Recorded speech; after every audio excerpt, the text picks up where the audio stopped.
ازيكم الحلوين؟ عاملين ايه؟ يا رب تكونوا بخير وانتوا بتشوفونا النهارده. فيديو النهارده مش وصفه قد ما هو كان حاجه نفسي اعملها بقالي فتره، وهو مشروع لذيذ وبسيط كده. بما اني بحب ازين الكيك واعمل شويه حركات، انا عارفه اني بقالي فتره مش بنزل فيديوهات لاني كنت مشغوله فعلا في المشروع البسيط ده، وكمان اليوتيوب عامل عمايله معايا والله. وبعدين بقى اهلي وصحابي يعني هم اللي شجعوني اكتر على الموضوع ده، يعني المشروع ده. بما اني بنزل ستوريهات كده ومزهقاهم كل شويه يقولوا لي هو احنا نقعد نتفرج؟ احنا عايزين ندوق. فقلت والله ما انا مزعلاكم، بس كده. وبما انكم انتوا صحابي انتوا كمان لازم تشجعوني كده بلايك وكومنت حلو زيكم، ولو لسه ما اشتركتوش اشتركوا وفعلوا الجرس كمان عشان يوصل لكم كل جديد. ولو اول مره تشوفوني انا اسمي مي. طبعا هنا بقى الكيك عملناه كلته كده، خبزناه على بيات. يعني خبزته بدأت ان انا احطه في التلاجة، يعني برد خالص، وبعدين بدأت ان انا احطه في التلاجة وزينته بعدها بيوم. هسيب لكم اللينك في صندوق الوصف لمقادير صغيرة ومقادير كبيرة، عشان لو حبيتوا تعملوا تورتية صغنونة او تورتية كبيرة. بس المقادير اللي انا استعملتها النهاردة، مقادير طلعت معايا صينية مقاس 20 مدورة، وكمان صينيتين مقاس 16 صغير. المقادير بقى: احتجت بقى 6 بيضات و600 جرام من الدقيق العادي، وكمان معلقتين كبيرة كاكاو، ده لو هنعمله شوكولاتة كده. لو هنعمله فانيليا بنشيل معلقتين الدقيق دول اللي هما الكاكاو، بنحط معلقتين بدلهم دقيق. تمام. واحط كمان 2 كيس بيكنج باودر اللي هو كيس اللي هو 16 جرام، وكمان معلقتين محسن جل آه كبيرة بس مش مليانة قوي الهرمية قوي. ماشي. وكمان كوبايتين مية، كوبايتين سكر، رشة ملح، يعني أربع أكياس فانيليا. أيوة. معلقة كبيرة من الخل. بدأت إن أنا أضرب الكمية دي كلها كده في بولة كبيرة عشان نخلص بسرعة. ماشي. حطيت الكمية يعني كلها مرة واحدة عشان أخلص بسرعة، وكمان أدخل الكيك كلته مرة واحدة. يعني نخلص الكمية على طول، ما نقعدش واقفين فترة طويلة في المطبخ. بس زي ما انا قلت لكم هسيب لكم مقادير مقاس صغيرة ومقاس كبير عشان لو انتوا حابين ان انتوا تجربوا. تمام. الكيك بجد تحفة قوي وهش كده وخفيف، ومش محتاجين دي سبونج اللي احنا بنشتريه من بره غالي جدا. شوفوا ما شاء الله الكيك عامل ازاي كده، لونه تحفة. الفانيليا طبعا كان في واحدة كده عملت، يعني انا عملت 2، نص فانيليا ونص شوكولاتة. وزي ما انتوا شايفين كده بعد ما خلاص بدأت ان انا غلفته وسبته برد وحطيته في التلاجة، يعني بات ليلة كاملة. بدأت ان انا الصبح بقى ابدأ ان انا اقطعه وزينه بقى. في بنات بقى امارات كده وحلوين وعسولين كده عملوا الحمد لله الكيك السبونج بتاعي، يعني جربوه كده وعملوا تورتيه لذيذه زيهم كده. بس كانت مشكلتهم الوحيده ان هو كان طري معاهم كده بعد ما خلاص طلع من الفرن وسابوه بردهم. جم يقطعوه لقوا ان هو طري كده وبيتفتفت. ده سالتهم قلت لهم انتوا سبتوه حطيتوه يعني بعد ما برد حطيتوه في التلاجة؟ قال لا، اشتغلنا بيه على طول.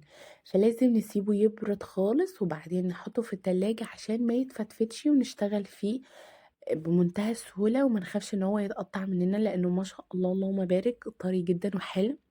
هنا بقى بدأت ان انا اجيب الاستندات كلها كده، وابدأ ان انا في كل ستاند كده احط قطعة من الكيك، شريحة كده، وابدأ ان انا ازين كله مرة واحدة عشان ما ناخدش وقت.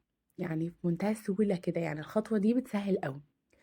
ابدا بقى ان انا ازينه بالكريمه كده. كل تورتايه من دول خدت حوالي نص كوبايه من الكريمه. انا اشتريت كيلو الكريمه ب 310، كان تقريبا المتحده. فانا بدات ان انا اضرب كوبايتين بكوبايتين، ولما بحتاج تاني ببدا ان انا اضرب.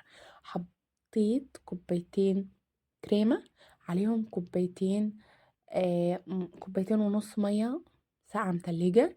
وكل كوباية كريمة خدت معلقتين باستري كريم، معلقتين كريم شانتيه، ومعلقتين كمان سكر. وطبعا حطينا بس معلقة كاكاو واحدة بس عشان تعزز اللون بس. وكمان حطيت نص كوباية من الجناش عشان يبقى طعم الكريمة كده حلو كده وغني يعني الحمد لله الحمد لله كل خد من التورتة دي قال لي ان هي تحفة جدا. على فكرة انا كنت عاملاها عرض كده بس عشان كنت لسه بادئة، ده كان تالت يوم ليا. وكان الحمد لله اول ما بدأت كان جالي اوردرات حلوة قوي لان صحابي بقى وصحاب صحابي وكده. فالحمد لله بدأت ان انا احط طبقة من الكيك، طبقة من الكريمة، وحبة جناش كده حوالي معلقتين كده. وخلصت الكمية كلها وركنتها على جنب. بدأت ان انا اعمل كيكة الشوكولاتة والفانيليا برضو زي ما انتوا شايفين كده. حطيت في نص شوكولاتة ونص كريمة فانيليا، وبدأت ان انا احط كمان كده.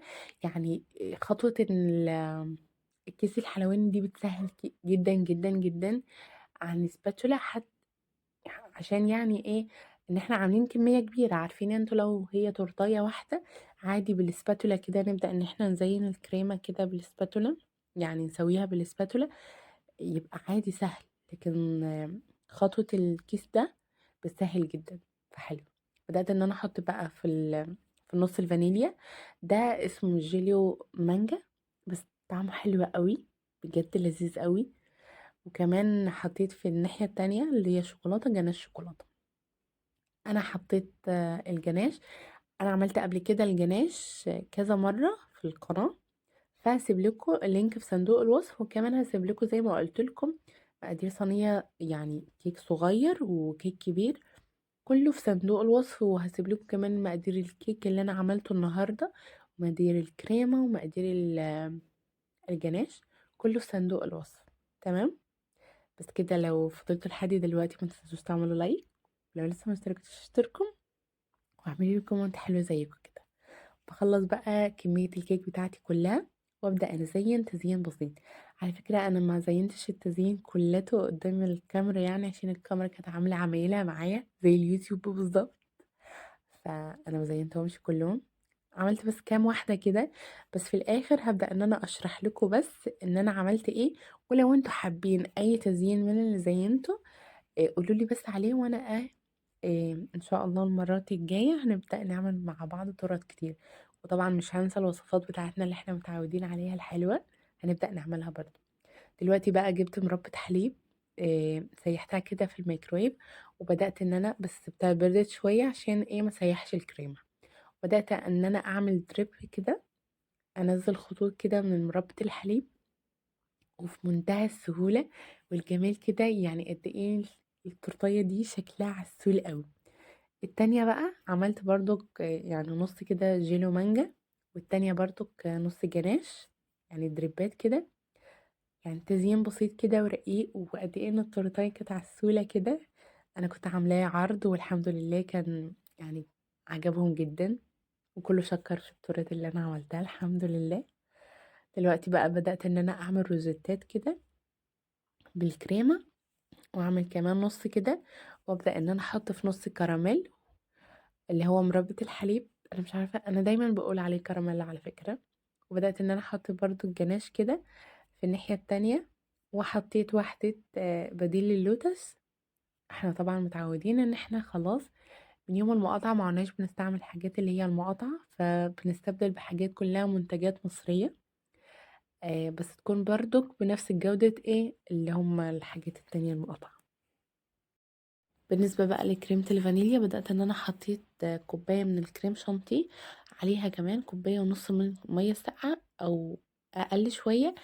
بالنسبة للمية، احنا في الشتاء ممكن الكريمة تاخد معانا شوية زيادة مية، يعني زيادة شوية عن الصيف. لانه زي ما قلت لكم قبل كده في فيديو قبل كده، انه الكريمة لما بتكون في الشتاء بنضطر نحط شوية مية كمان عشان ما تبقاش ماسكة قوي وتبقى سهلة معانا في التزيين. لو في الصيف بنستكفى بس بكوباية واحدة قد الكريمة، عشان لو هننقلها من مكان لمكان ما تسيحش مننا. ببدأ ان انا ازين بقى كريمة الشوكولاتة كده، يعني تورتات الشوكولاتة. عملت بقى جناش كده على التورتايه كده من فوق، وبدأت ان انا انزله على الحواف كده، فادت لي شكل حلو كده وعسول كده لذيذ قوي. التورتايه دي عسولة قوي. وبس كده، يعني للأسف ما عرفتش اكمل الفيديو زي ما قلت لكم. بس حاولت ان انا ايه اوريكم كده كل تفصيلة. يعني هو تزيين بسيط جدا، هي تورتية صغنونة جدا. دي اول واحدة احنا عملناها سوا، ودي بقى كمان يعني سهلة بسيطة جدا. عملت دريب برضو زي ما احنا عملنا اللي قبل كده. وبدأت ان انا اعمل روزيتات كده بعد ما الدريب مسك نفسه اللي على الطروف، وبدأت ان انا اعمل روزيتات وزينتها. بسيب كده الشوكولاتة اللي على الطروف دي تمسك نفسها شوية، وبعدين ابدأ ان انا اعمل روزيتات كده من الكريمة. وبعدين ابدا ان انا احط الشوكولاته الجناش كده في النص، ماشي. وابدا ان انا ازينها اي تزيين احنا حابينه. ده كمان نص كده ونص كده، يعني عملت الدريب شوكولاتة كده على الطروف، بعدين قسمتها نصين كده، حاطين في نص كده مارشميلو وشوكليت وحاجات، ونص التاني جناش. ودي اللي احنا عملناها من شوية. بدأت ان انا زينتها بالبسكوت والشوكولاتة والحاجات دي، وسبتها لما سقعت خالص في التلاجة شوية حوالي 10 دقايق كده، وبعدين بدأت ان انا احط الكريم. لو حطينا الكريم عليها وهو الشوكليت سايحة شوية، فهنلاقي الكريمة اتزحلقت كده من على التورتاية، فناخد بالنا كويس قوي من الحتة دي.